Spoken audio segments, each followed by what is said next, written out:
Hello and welcome to episode 3 of The Sceptic, the Daily Sceptic's weekly podcast where I speak to the authors of some of our most talked about recent pieces. I'm your host, Laurie, an associate editor at the Daily Sceptic. Coming up this week, I speak to David Turver, author of the Eigen Values Substack, on the elite's net zero delusions and Labour's GB energy plan. Great British energy. The Daily Sceptic's environment editor, Chris Morrison, on how the Met Office is gaslighting us about the weather. In my view, the Met Office has got to clean up its act. And the Free Speech Union's Freddie Attenborough on the Australian government's bid to censor the entire internet.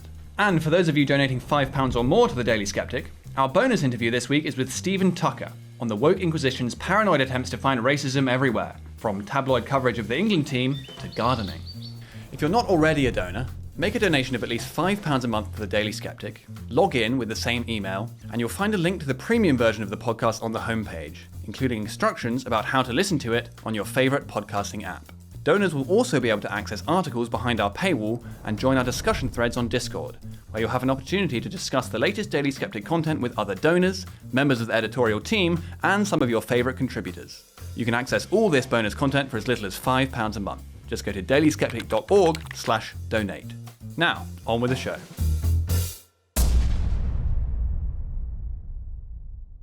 Now, the UK has some of the highest energy prices in Europe, and that's a huge problem for British businesses and the cost of living.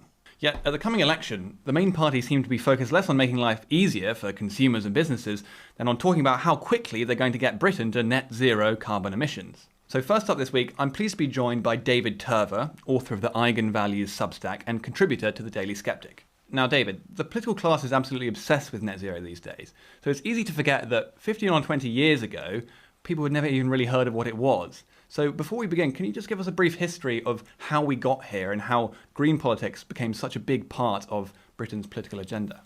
Well, I guess it started back in 2008 with the Climate Change Act, which committed us then to, I think, an 80% reduction in CO2 emissions by 2050.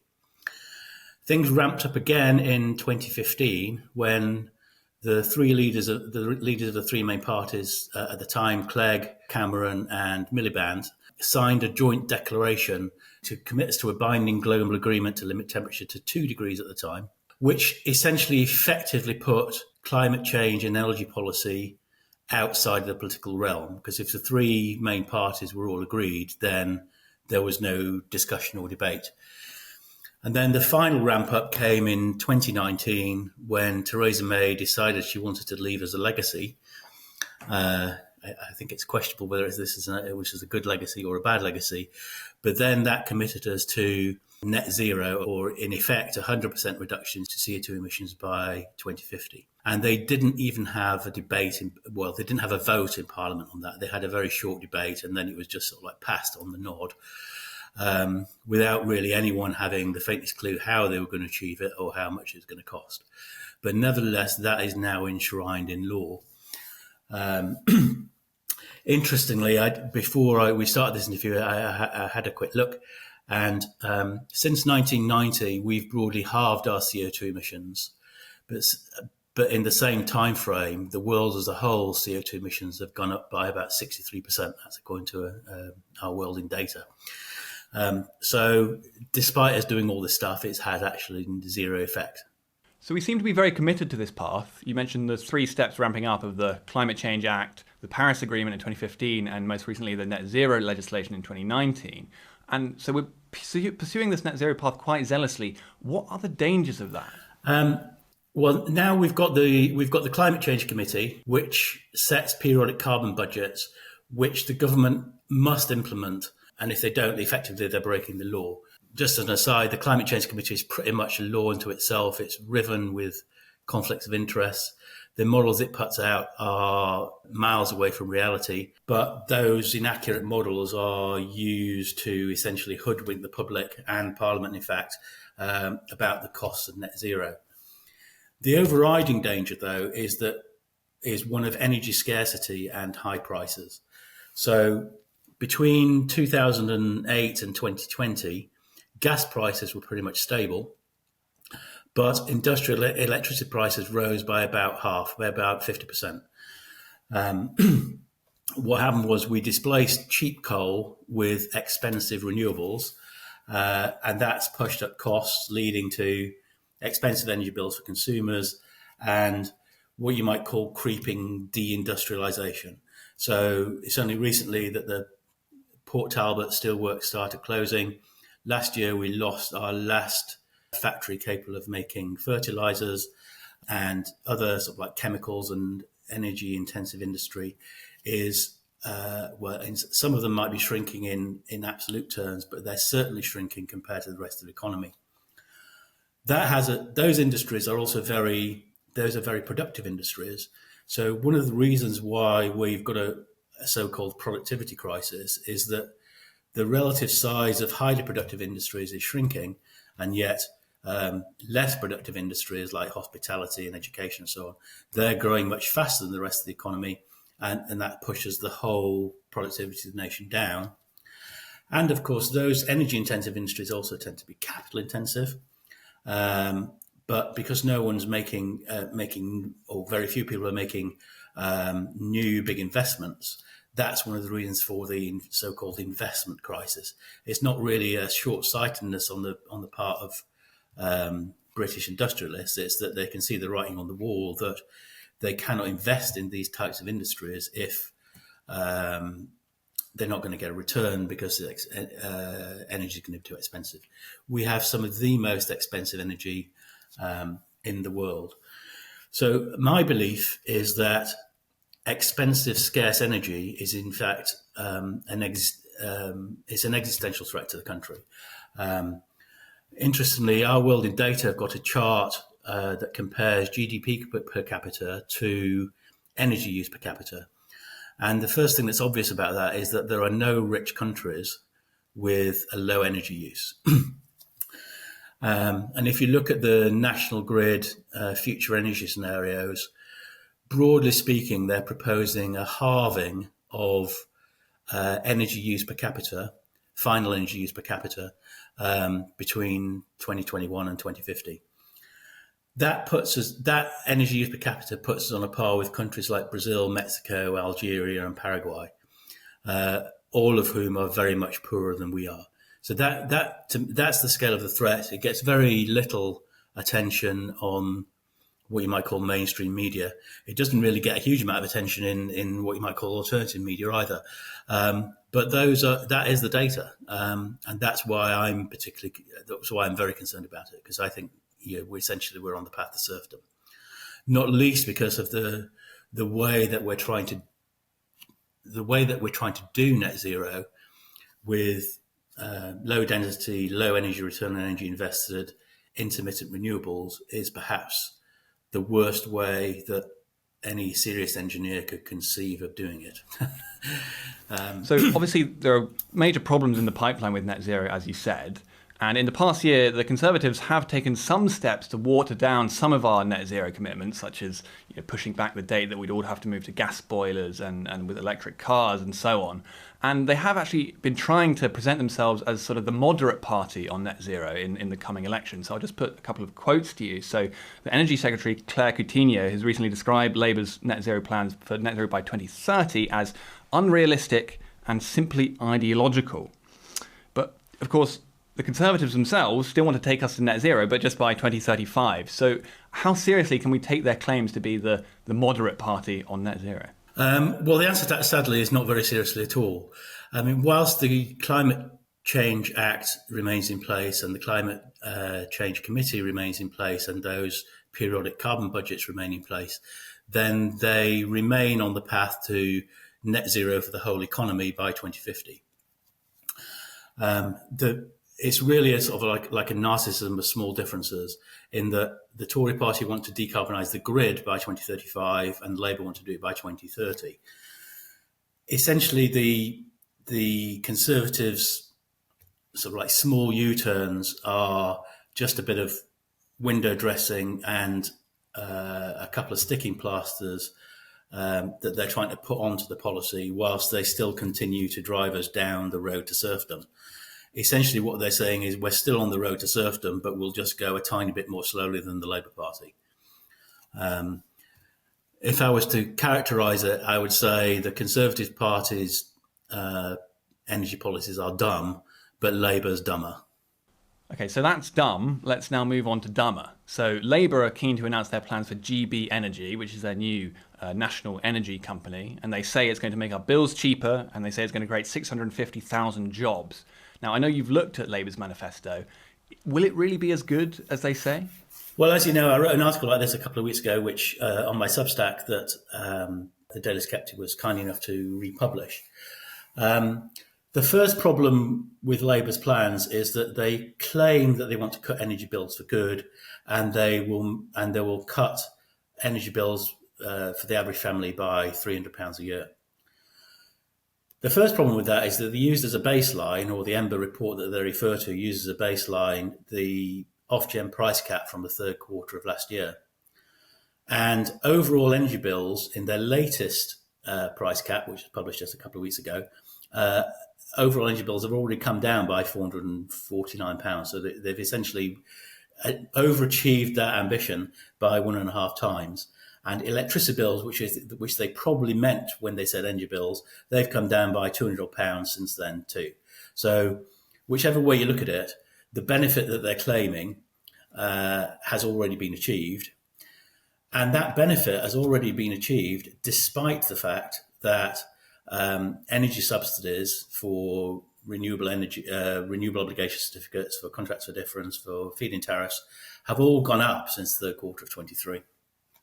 So the real driver of cutting energy prices is that gas prices have come down since the third quarter of 23, or rather the Ofgem has finally recognised that they've come down too.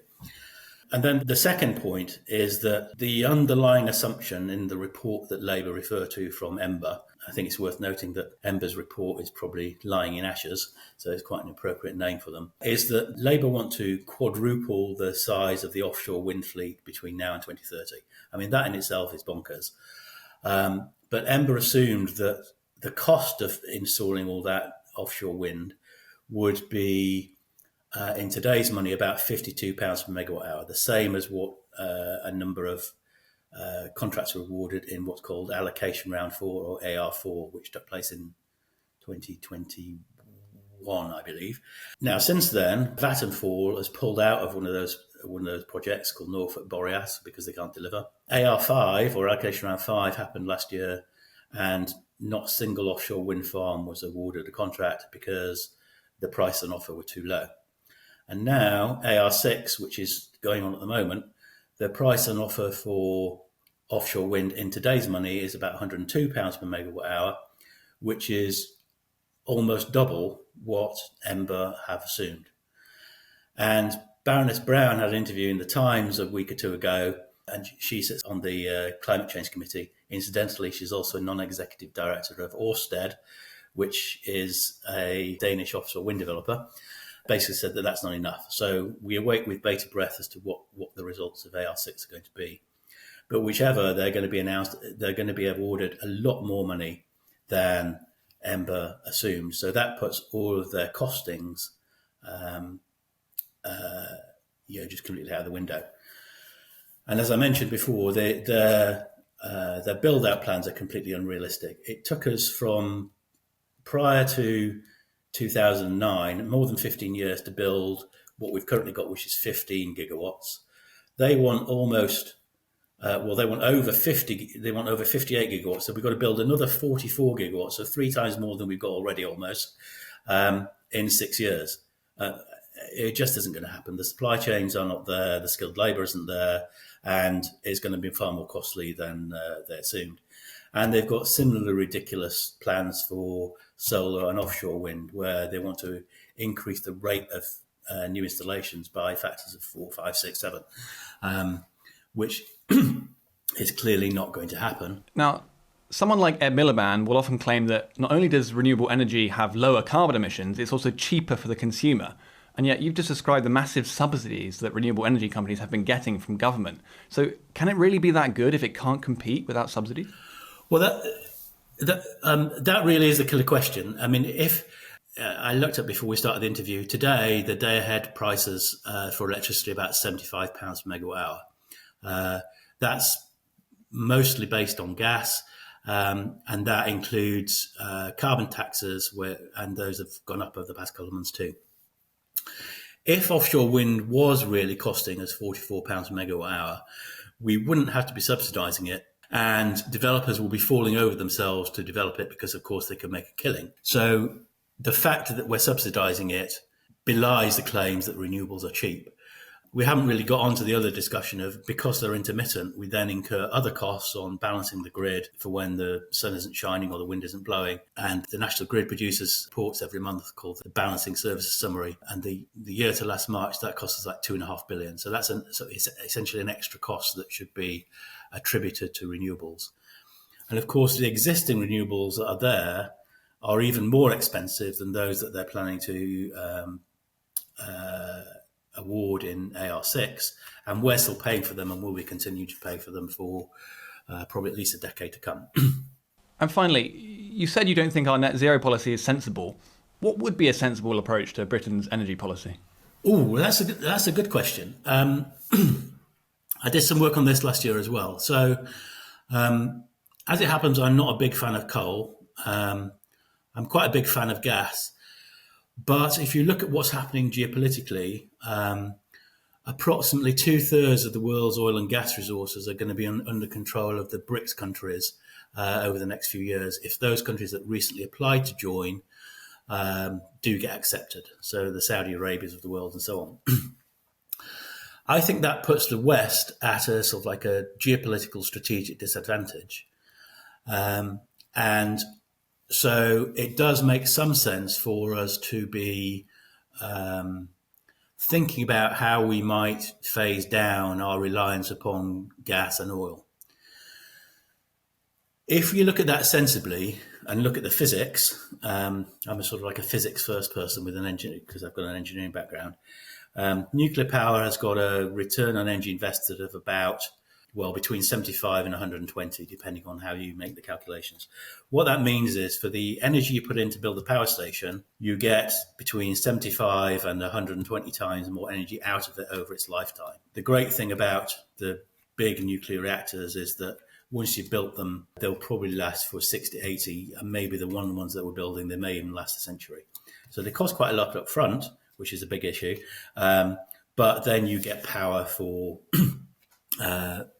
many decades and perhaps up to a century thereafter.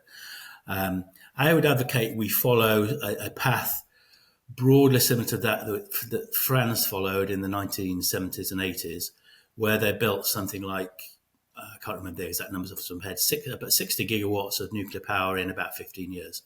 It was called the Mesmer Plan. I think we should do something similar.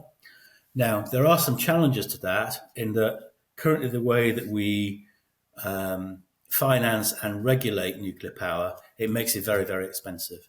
I did a piece on this probably about 12 months ago, whereas if we could cut the build time and cut the approval time back to what we have achieved in the past, i.e. about 5 years to build a nuclear plant instead of 8 or 10 or 12, and we use some more creative ways of financing it called the regulated asset-based model, then the price of nuclear power could come down to lower than we're paying gas today, or certainly on a par. And the thing about nuclear power is that once it's up and running, it runs. There's no intermittency problem. It has a slightly different problem, is that certainly current nuclear power stations find it very difficult to flex up and down. And of course, demand flexes up and down. So we would need some gas-fired generators to manage those flexes. The interseasonal demand you could manage by taking the some of the nuclear power plants offline during the summer months and bringing them back in the winter months for maintenance and for refueling. And actually the profile works really quite well. And then you've got some gas on the side to manage the peaks and troughs. Now that wouldn't take us to net zero, but it make the electricity system much less carbon intensive than it is today, and the overall energy system much less carbon intensive than it is today. And then if you look at the sources of fuel, Five Eyes, Allies, Canada and Australia have amongst the largest uranium resources in the world. Kazakhstan is currently the largest producer, but in terms of unexploited resources. Canada and Australia have got more. And I would rather be reliant upon those allies for nuclear fuel than I would to despots across the world for oil and gas. David Turver, thanks very much for coming on. Now, we've heard there about how obsessed our political class is with net zero and climate change. And one of the reasons for that is that we're served a constant diet of alarmism and fear-mongering about the climate. So joining me now to talk more about this is the Daily Sceptic's environment editor, Chris Morrison, who's our first returning guest on The Sceptic. Welcome back, Chris. Thanks for inviting me. Pleased to be here again. So it's perhaps a strange way to start an interview by talking about the weather, but many of our audience will have noticed that it's actually been quite cold recently, not only in June, but in the previous few months as well. And yet the Met Office has been telling us that actually we've had the warmest spring on record. So, Chris, what's going on here? What's going on is the Met Office figures, which, as regular readers will know, I'm not very impressed with. They're showing basically massive urban heat corruptions here, and they've got a 380 station network, which is simply corrupted by urban heat. We did a Freedom of Information request, as I'm sure regular readers will recall, earlier this year, and we asked that they have 380 weather stations around the country, and they're classified from Class 1 to Class 5 by the World Meteorological Organization, of which the Met Office is a significant part. Class 1 is in pristine, where you put a Stevenson screen in a field away from any likely corruption, both natural trees and things and human, tarmac, buildings, this sort of thing. And they go up to Class 5. Class 5 doesn't have any requirements. It could be next to a door of a blast furnace. But what they do is they say there are uncertainties with Class 5 of up to 5 degrees centigrade. Near junk Class 4, as I call it, has uncertainties of 2 centigrade, and Class 3 has uncertainties of 1 centigrade. Now, if one looks at the 380 measuring stations from which these results of this, record spring and May come from, you will find that nearly 8 out of 10 of the Met Office's UK weather stations are near junk 4 or in junk Class 5. Nearly 77%. And there's another batch in class 3. Most of the records that they're claiming from the last 20 years or so are in junk Class 5 or near junk Class 4. Now, on the basis of that, they then tell us that last year was 0.06 degrees centigrade cooler than the record year before. So they're using these figures that have errors, uncertainties, whatever you want to call them, between 2 and 5 centigrade in order to give us records to within 100th of a degree centigrade. Now, why do I say that they're corrupted by urban heat? Because it's obvious from the figures. In spring, if you look at the 3-month spring figures up to May, the daytime temperatures there was nothing particularly out of the ordinary. I mean, it was a fairly cold spring. We all know that, and it certainly wasn't a very warm May. But the daytime temperatures weren't anything out of the ordinary. I think they were the 5th highest since 2011. The significant thing is the nighttime temperatures, the minimum temperatures. They were 11% higher than any previous record. Now, what that indicates, to my mind, very clearly, is that there's a lot of scientific work that shows that the urban heat produced by cities is actually released more at night. A European Copernicus, the weather service run by the European Union, estimate that cities are up to 10 degrees warmer at night. Now, that's quite a large figure, but they're certainly 3 or 4 degrees centigrade. Now, what they're really tracking is that these enormous temperatures are really coming because of the fact that most of their weather centres are in cities. The record for May, for instance, or if not cities, the record for May was actually 27 degrees. It was set at Chertsey, a pumping station in Surrey. And what do we find? We look at the Google map and we find that weather station is now surrounded by a solar farm, which gives off large amounts of heat. And so they don't appear to be wanting to use a system these stations were useful in former times. Say, if you want to know within 2 or 3 degrees centigrade when to grow your wheat or whether to wear a coat or something like that. It doesn't matter if there are 1 or 2 small errors that creep in and they show a trend and all this sort of thing. But to use them in order to catastrophize the weather, which they're doing, in order to produce a net zero global collectivization, This is just unscientific. It is, in fact, to my mind, a major scientific scandal. And what has the Met Office done? We have produced these figures. They've been well produced all over social media. Mainstream media ignores them, of course, because they are because they want to run into the narrative of record temperatures all the time. But it's all over social media. Scientists have been working on this, the urban heat, the corruptions, not just in the UK, but also huge corruptions they found in America. And then all these corruptions incidentally feeding into global databases, before we get started on those. As somebody once said, there's more fiddles in the global temperature databases than there are in the music store at the Royal Philharmonic. So once you start to get into looking at these figures, they are really not suitable. Now, what should the Met Office do? Well, first of all, they could talk to us. They refuse to return our calls. They refuse. I'd lay down a challenge on this station. I'd happily debate with someone like Professor Richard Betts, who's the head of climate impacts at the Met Office. I'd happily debate these figures with him. Anybody that the Met Office puts up, I'd happily go through the figures and see what they're trying to do, and to see, the basis of these figures they're using, because they are not suitable for the purposes that they're using. That is why, long answer to a short question, that is why we had a record spring and a record May. So I suppose one thing that's going on here is that while people might have a sense of what the weather's been like recently, they don't really keep track of it in a rigorous statistical way. So it's pretty natural for people to defer to whatever the Met Office says the weather has been and sort of take that as gospel. And I'm sure the Met Office does take accurate measurements a lot of the time. But my question is, how much can people rely on institutions like the Met Office's predictions and pronouncements on climate, not necessarily for the nightly weather, but as a more general trend? Yeah, I mean, in my view, the Met Office has got to clean up its act, because it's using these figures for purposes, as I said, which were never intended. The Met Office, you're quite right.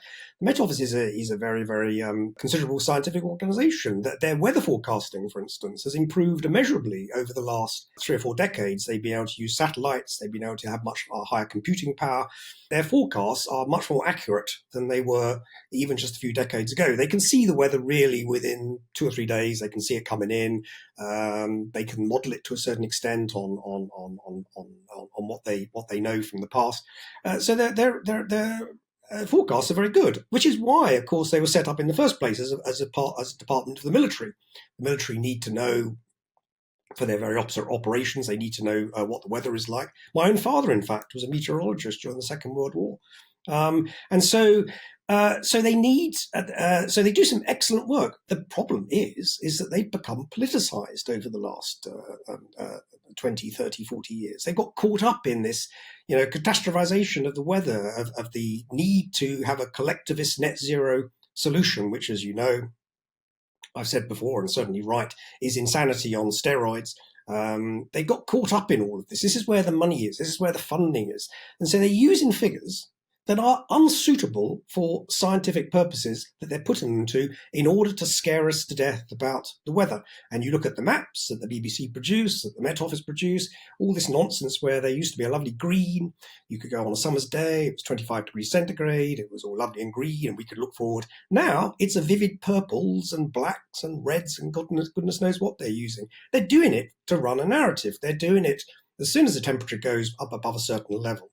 Now, there are certain oddities as well, because all these records they're doing, as you know, another story we had in the Daily Sceptic was the Typhoon jet scandal, that in 2022, July the 19th, at 3:12, a British record of 40.3 was recorded at Conisbee. Now, I more accurately call it RAF Conisbee.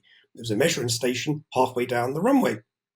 We also did a Freedom of Information Act request on that particular episode, and we found that at that time there were 3 Typhoon jets landing.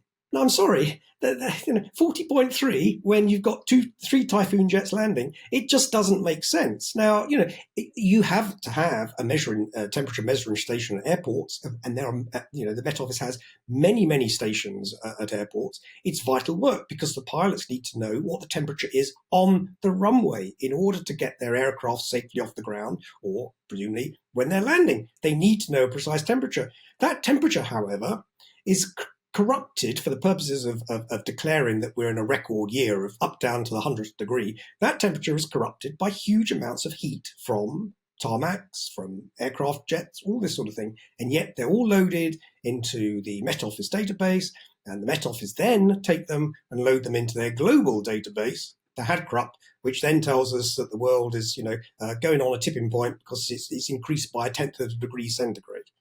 They're junk statistics. I'm sorry, they are junk statistics. And I'd be happy to debate with the Met Office who take an alternative view and to try and convince us why they are not junk statistics. They are very useful, as I say, for growing wheat, same with growing wheat, but they are not useful for telling us that we need to go to a net zero collectivization. So you've been very critical of the Met Office there. How do you think it could improve? Yes, there's a very easy way the Met Office could improve. They have, it's surprisingly few, the number of Class 1 pristine sites they have. It's 6.7% of the total. It's not very many. And then if you add the Class 2, which do have some corruptions, but still come with uncertainties of 0, you're talking about, if I remember the figure, it's 10, 12%. So they've got 30, 40 stations that you could reasonably say are uncorrupted by heat corruptions. Now, I assume statistically they are probably, circulated amongst, in the UK. Because remember, there's huge differences between temperature amounts at the Shetland Islands compared with the Isle of Wight. I mean, you're talking about temperature averages that can vary over the year by 2, 3, 4 centigrade. So you need a spread. So they need to take those 30 or 40 stations and they need to perhaps add another 30 or 40 in areas where they know there will never be human involvement, corruption. And they need to sort of spread those around in mainly rural areas because they are the ones that are taking the true air temperature. They're the ones that are measuring the actual temperature. If CO2 is your problem, if you think that the temperature is rising, and the temperature is rising, I mean, we're not denying that there has been increases. Other databases, other uncorrupted databases show there's been rises since the Little Ice Age, and thank goodness there has. In fact, the 1.2 degrees centigrade since the Little Ice Age. We know temperatures are rising, but if we want to know exactly how they are, then we need to get much more accurate records. And we can start, as I say, the Met Office can start by setting up a pristine network. Now, the problem, I think, for the Met Office, if they are politicised, as I suspect and as I say they are, then, of course, you won't be able to use it to produce, record annual temperatures. Not for a while until you get a number of annual records yourself. But you can use it to compare it almost instantly with the monthly figures, the daily figures that you're getting from the entire network. So you could carry on running the 380 network with all its various corruptions. You can see what the temperatures are there. You can set up another network. It wouldn't cost a huge amount of money. You might need to, start up 30, 40 new measuring centres in middle of fields. You could then start to get an accurate record of what the real temperature is, and then look to see how corrupted by the urban heat your main temperature database is. They could do that. They got, they get 100 million. What's the grant from the government? I think it's 100 million a year or something. They could take some of that and they could set up their own pristine network. It's actually been done in the States. NOAA have done that similar thing. They've set up 147 stations, I think it is. They've done it since 2005. They don't tend to publicise the results. The results seem to show that there has been less warming, but nevertheless, they do it. The Met Office should do that instantly. They should do that now if it wants to have any credibility in telling us that we are moving towards some sort of global tipping point with the temperature. So we talked last time about media bias and how that influences people's perceptions of climate problems. And it often seems that we hear about the weather only when it's been unseasonably hot and not when it's been unseasonably cold. What do you think the effect is of that?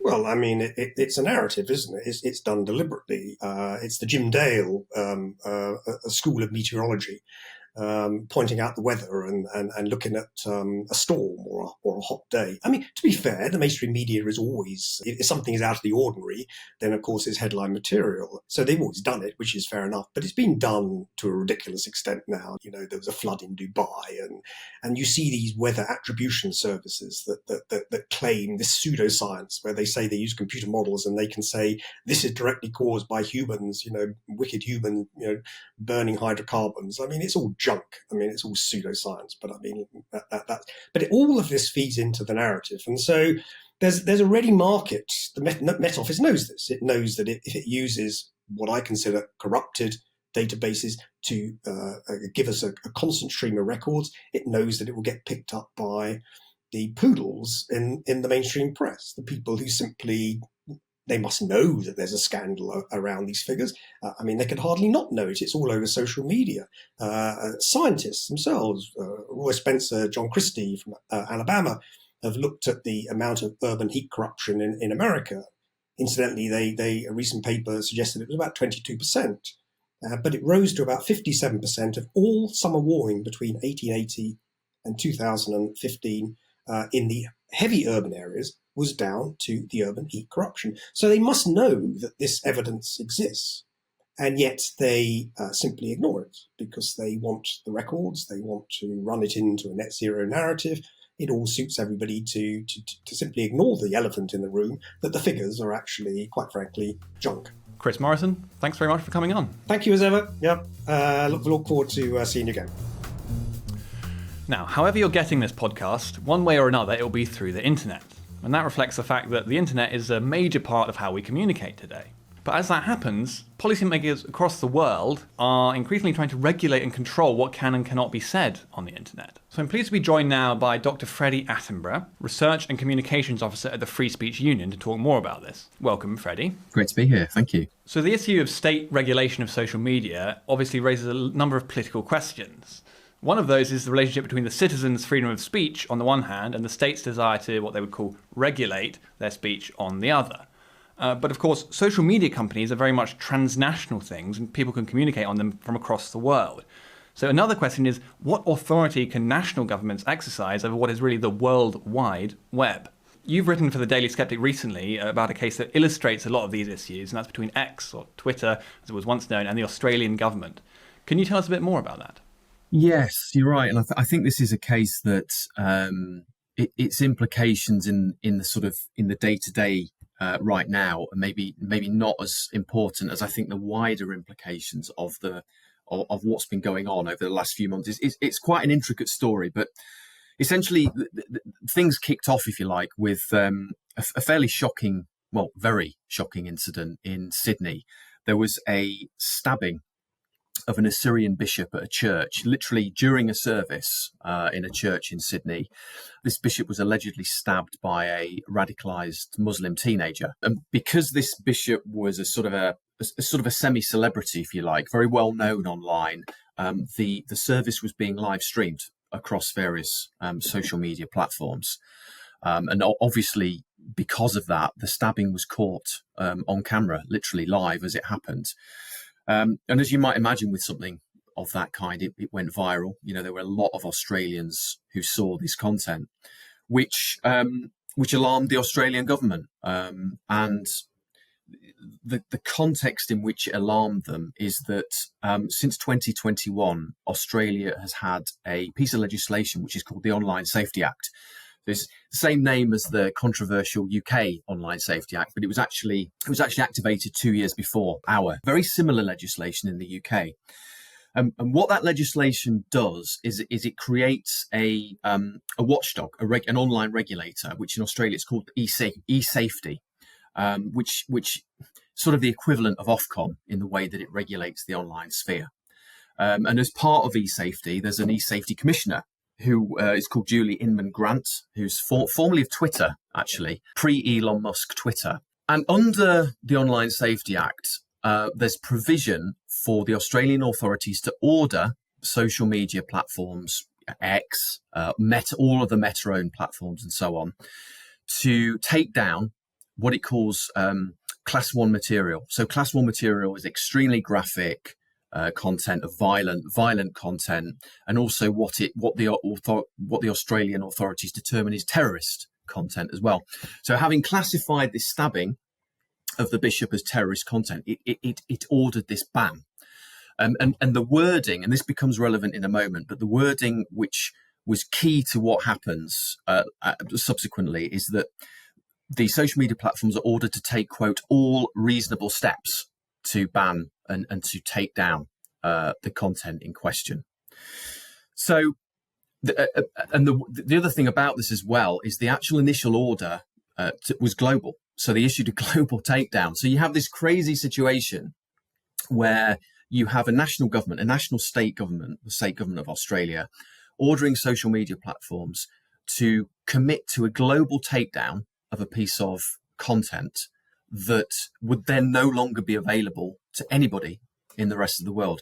Now, you can immediately, that raises, as you were sort of highlighting at the start there, that raises so many questions. I mean, one of those questions is First Amendment rights for US users. I mean, X is an American company, and there's a First Amendment right to share accurate information, which the Australian government was seeking to override. So it was a crazy order. Meta complied, but Twitter objected.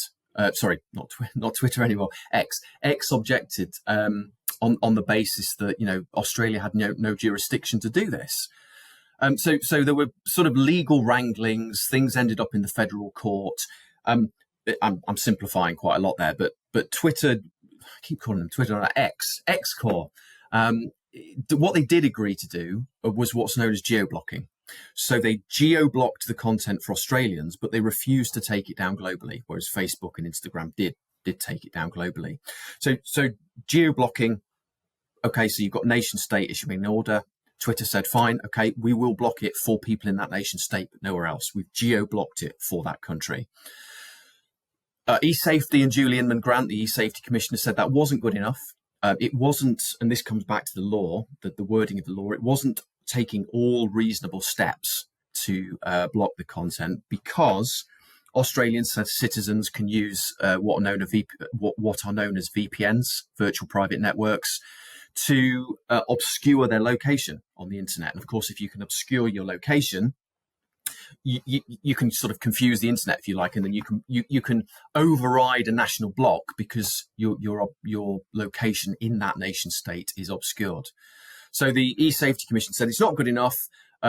It's a global ban or nothing, because that will not keep Australians safe online.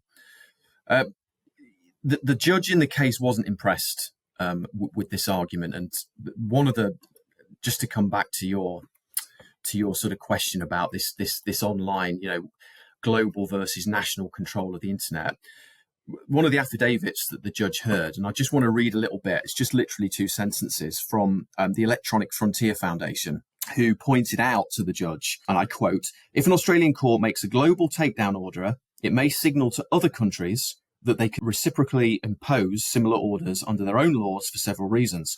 A global takedown order establishes a precedent that courts of other jurisdictions can rely on to justify adopting the same measure. It's important to note that court decisions are not taken in isolation, but judges often use international precedents to develop consistency and make sure that their rulings are in line with international standards." So the potential for a chilling effect, if you like, across the globe, once Australia had been able to get away with this, was pretty obvious. So the judge had got cold feet. There was a case management hearing due on this federal court case next month, rather this month, actually, this month of June. But before that could happen, eSafety and the eSafety Commissioner essentially folded, and they decided not to take the case any further. So where we're at the moment, after all of this sort of legal wrangling and hearing about international free expression law and protections of freedom of expression in the court, where we're at is that the idea of a global takedown has been thrown out. Twitter are still geo-blocking the content for Australians. So it's not perhaps the free speech victory that diehard free speech advocates would like, because there is still that geo-block for Australians in place. But we are now at least at a position where the Australian government is not able to dictate to the world whether or not they can see this content. So that's in a nutshell the significance of this case. So you said that this judge didn't want to set a precedent that any judge anywhere could essentially exercise veto power over the entire internet. In that case, does this set a precedent against that? Yes, I do think I think it does. Working with the Free Speech Union as the sort of comms and research officer, it's amazing how often the instinct of regulators and bureaucrats is for kind of safetyism. Their instinctive knee-jerk reaction is, we must do something to keep people safe. And that tends to be the instinctive response. But so often, and this is in the online sphere, but it's also in universities, It's also in some of our cases that reach the employment tribunal with individuals who've got into trouble for something they've said, perfectly lawful things they've said, is that later on when the legal system the kicks in and the case law kicks in, the safetyists, the people who want to just protect people from harm, actually realise that the law is pretty robust in its protections for freedom of expression, free speech, and so on. So I think that this is a reminder, if you like, to this burgeoning industry of safety commissioners and regulators that want to protect people online, that actually there is a robust framework of law in place, not just in nation states, but actually internationally, global frameworks that filter down into nation state sort of jurisprudence that protects free speech and freedom of expression. We've seen it here, and at the Free Speech Union we see that a lot. The instinctive safetyist protect people response is often knocked back when you get into legal settings. So yeah, I think this will give pause for thought for other regulators around the world, definitely. So would you say then that we can chalk this episode up as a win for free speech? The problem is you get into the sort of, it's now sort of seen as a victory that Twitter, that X is only geo-blocking, is only geo-blocking in Australia. I guess you could make a free speech case for, does something like the stabbing of a bishop in a Sydney church actually warrant categorization as terrorist content in the first place? I mean, you could make an argument for it being an important political issue about, integration of different religious groups in Sydney. There's clearly a problem there. It's volatile. Is that not a political issue? So I think we need to, yes, it is a victory, but it's a victory after we've already sort of regressed a little bit in terms of sort of subtly accepting that Australia should be able to geo-block this content in the first place. And you said there was a judge in Australia that put a stop to this. Can we see this as an example of what some call the censorship industrial complex being reined in by the law and by legal free speech protections? Yeah. I mean, they do have legal power to enforce the rules, if you like. So that changes the game that we do now have. The Online Safety Act in Australia, the Online Safety Act in the UK. Canada is also getting its act together with an online safety. I think it's still a bill, but it's going to be passed soon. So they have the power to do that. And I guess in most cases, so when we talk about free speech issues, we're often in that grey zone, the sort of boundary between what might be lawful and distasteful and lawful and offensive to some people, and what is actually illegal, and indeed has been illegal for a long time. So incitement to violence, the sort of imminent threat of violence from speech and so on. But the problem that you have in that grey zone is that where decisions are made by these regulators, they could be challenged, but too often they're not challenged in that grey zone because the order is given, and we saw this in the Elon Musk case in Australia, and Meta immediately complied. So Instagram and Facebook immediately applied. Now, it can be challengeable, but the problem is when you're in that sort of grey zone of offensive but lawful, and regulators start slowly shifting the boundary so that more and more swathes of speech are sort of de facto questionable, censorable, shadow bannable, and nobody challenges it. The danger is that this is the sort of shadow realm of kind of not legally justified, but still being done. Then the danger is that the law will then follow and then swallow up those vast swathes of speech that are sort of de facto being banned now. And it makes it easier, I think, for legal reforms later on that will, stifle online speech even more. So it's an argument that, I think you've got to hold on to the view that most of the decisions that these regulators make will probably be ones that most people wouldn't disagree with. Horrific speech, graphic content of rape or terrorist content and so on, which do carry with them a threat of violence, a threat of incitement to violence. But there are going to be these cases that if we let them slip through the net, they soften up the situation for the law to become more stifling later on. So it sounds like while the law may be playing a role at the margins, it will be staff at various tech companies and government bureaucracies who are really taking a lot of decisions about what happens and what ends up in that grey zone or otherwise. And so from the point of view of free speech, should we be worried about this enormous amount of discretionary power exercised by these bureaucrats, essentially, who are, of course, we might add, unelected? Yeah, we should be worried about their discretionary power. We should also be worried about the lack of transparency about what they're doing as well. I mean, a recent case in the UK, sort of last week or two, there's been a spate of Meta-owned Instagram literally deleting, permanently banning the accounts of various gender-critical campaign groups and gender-critical activists.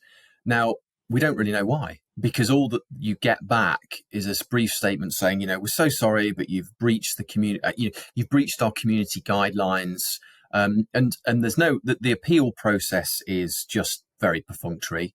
So you never actually learn why it is that they're making those decisions. So you don't actually have anything to go on. There's no legal case, at least initially, because they're not providing you with the reasons that they've done what they've done. Gender critical speech, the idea that sex is biological, immutable, and women's sex-based rights are therefore important. Those are legally protected beliefs in the UK under the Equality Act, but these sort of global firms never give you any reasons for why they're doing what they're doing. So there's a transparency issue as well in what we call in this sort of grey zone. There's a transparency issue where you're right. Yeah, they're probably extrajudicial decisions that are being made, but you can't really challenge them. So I'm keen to talk to you about the ideology and the worldview driving all of this censorship. Now, you wrote a piece in the European Conservative on this back in January that was very well received, called about the pathologization of speech. And that's the idea that speech is somehow dangerous. And you explained that part of this attitude comes from the idea in psychology of behaviorism, which is basically the idea that one negative behavior inexorably leads to another, and then they get worse and worse. And this behaviorism is coupled with the concept of the pyramid of hate, which is where 1 minute you're at the bottom of the pyramid reading, say, a gender-critical argument, and then somehow you progress all the way till you're at the top of the pyramid, and then you're trying to commit genocide against trans people. And this is used as a justification to restrict certain types of speech. So could you just tell our audience a little bit more about that mindset and what you were arguing in that article? Yeah, sure. I mean, so the context is quite scary, actually. It's a proposal which has been floating around the sort of European Union, the European Parliament, European Commission, Council of the European Union, which is essentially to add what they're calling as one term, not two separate terms, but it's one actually category, hate crime and hate speech as one thing. They want to add that to their existing list of what's known as Eurocrimes. So Eurocrimes are the most serious crimes that can be committed in the bloc, the EU bloc, as it were. They include, so to give you a flavour, it's human trafficking, terrorism, that kind of thing. But what they want to do is add hate crime and hate speech to this list of incredibly serious crimes. The importance of that is that once you have a Eurocrime, it means that the European Commission, and of course, I suppose the European Parliament a little bit as well, can impose standard guidelines and standard frameworks to every member state of the EU as to how they have to treat what the European Commission will define as hate crime and hate speech.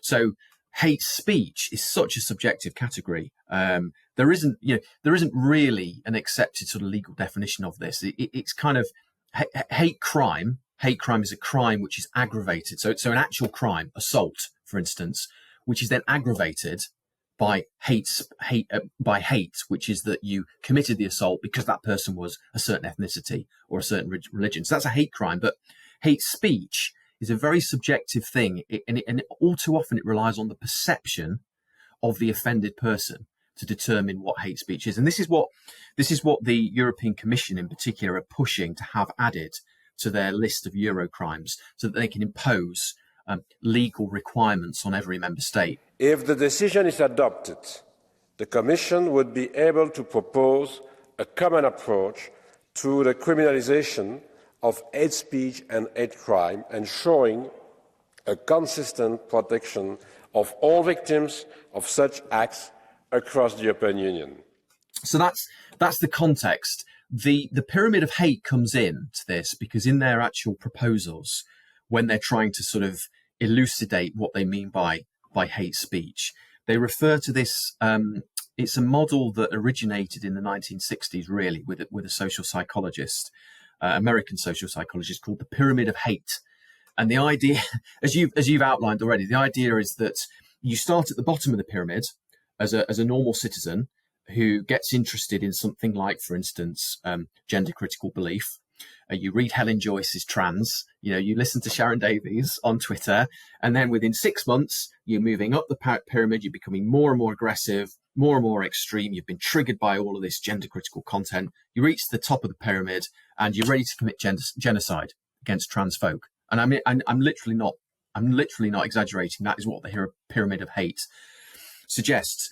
So that idea as well has been floating around sort of international, trans international networks, think tanks, the sort of progressive think tanks that come up with these proposals for many years. The danger in it, it's not difficult to spot the danger, is that without the pyramid of hate, people with conservative views or gender critical views or hard left views used to be seen as citizens with views that were part of a pluralist liberal democracy. So their views were all part of the mix, and we'd listen to everybody. And then where necessary, there would be counter speech and other people would argue and debate. But those people were citizens. The problem with the pyramid of hate is it turns everybody who, the elites find distasteful with their gender critical views or their right wing views and so on and so forth into sort of almost like vectors of hate. So rather than citizens who should be listened to, they're problems.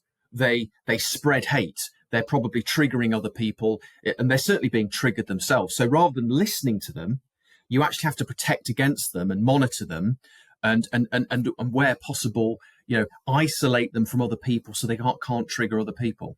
So, and you can see how that would feed into online censorship and sort of approve of and endorse online censorship, because we can't let gender critical feminists or conservatives have a say, because they're on a pathway to radicalization and they might radicalize other people on the way. And if we're not careful, we'll have mass violence if these people are heard and allowed to speak. So when we say behaviorist, all I meant by that in the article was that, it's this idea that somehow people are so stupid, so lacking in judgment, that they hear other people's extreme views and they are immediately triggered by that to think in the same way. So that's behaviorist in the sense that behaviorists didn't really have any notion or concept of the human mind.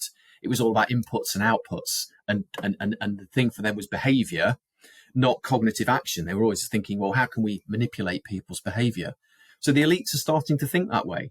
They're starting to think in a behaviorist way that we can't let people see this content, hear it or read it, because they are, so lacking in judgment and intelligence that they will be stimulated by this content to think in exactly the same way as these awful extremists. So it's a worrying development in that it's not active legislation at the moment.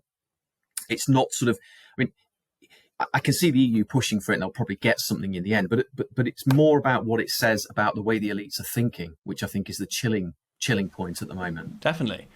But so you use the word extremists there, but in reality, aren't the types of people that are being labelled extremists, they're really people like Helen Joyce, for instance, as you mentioned, or conservatives, or sensible people making sensible points? They're not really extremists, are they?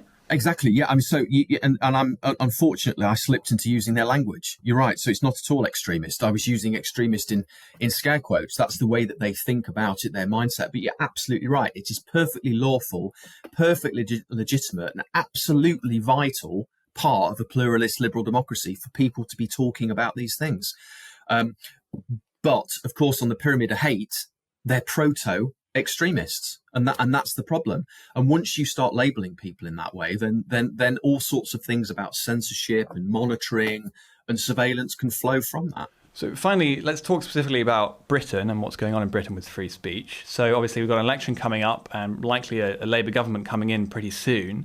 And one of the tools that it's going to have at its disposal is the Online Safety Act, which has obviously been passed by the Conservatives. And now I know that Free Speech Union has done a lot of work in making sure that part of that bill was watered down to not include the legal but harmful provision. But nevertheless, it does, empower a lot of bureaucrats and potentially censorious-minded people to have a lot of say over what can and cannot be said on the internet. So how do you see that playing out potentially under a Labour government? Yes, I think the Online Safety Act is going to lead to a situation, I think, where social media platforms are going to be more cautious, and it comes back to that idea about the sort of grey zone. You've got the legal line about lawful and unlawful, but you've got this grey zone of stuff that's maybe to some people distasteful, offensive, insulting, but lawful. And I think it's that area where, given that the Online Safety Act enables and grants so much power, sanctionable power to Ofcom, to impose huge swinging fines on social media companies if they get this wrong, that I think the obvious impulse there for platforms is the adage, if in doubt, cut it out. So de facto, the line of the law is going to be moved in the way we talked about earlier, just simply because they are going to be nervous about getting this wrong and getting picked up by Ofcom.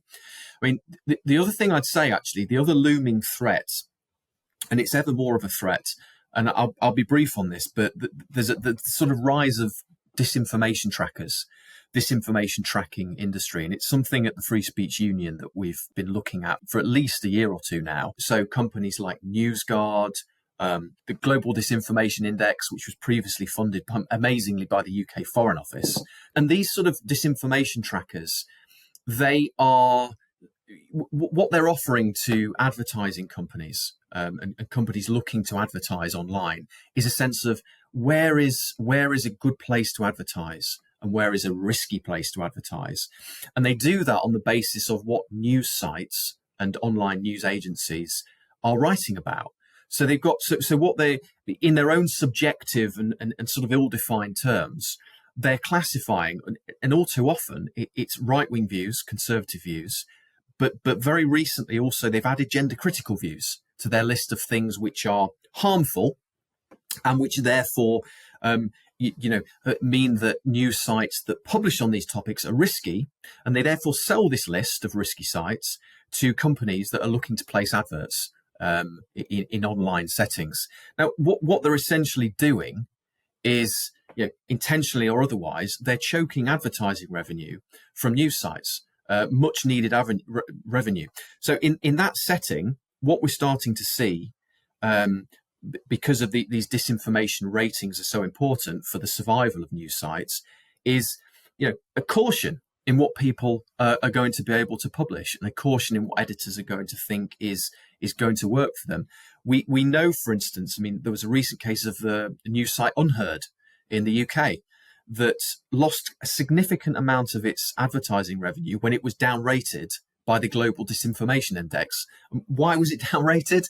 Because apparently having Professor Kathleen Stock and Julie Bindel, two well-known campaigners, gender critical campaigners who emphasize the importance of women's sex-based rights, of single-sex women's spaces, really important issues. But to the Global Disinformation Index, they were anti-trans narratives, and therefore Unheard became a risky site, and therefore you shouldn't advertise with Unheard, and therefore in the end Unheard won't be able to turn any profit, and so on and so forth down that road. So the Online Safety Act is one threat, but I think a looming threat here is the rise of disinformation trackers and the importance that they've assumed for essentially the money, if you like, the people who provide the money that enables news sites to survive and hopefully thrive as well. Great. Well, that was fascinating, Freddie. Thanks for coming on. Pleasure. Thank you for having me.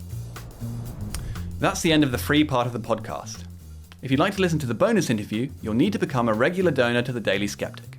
For as little as £5 a month, not only will you be able to watch or listen to the whole podcast, you'll also be able to access articles behind our paywall and join our discussion forum on Discord, where you'll have an opportunity to discuss the latest content on the Daily Sceptic with other donors, members of the editorial team, and some of your favourite contributors.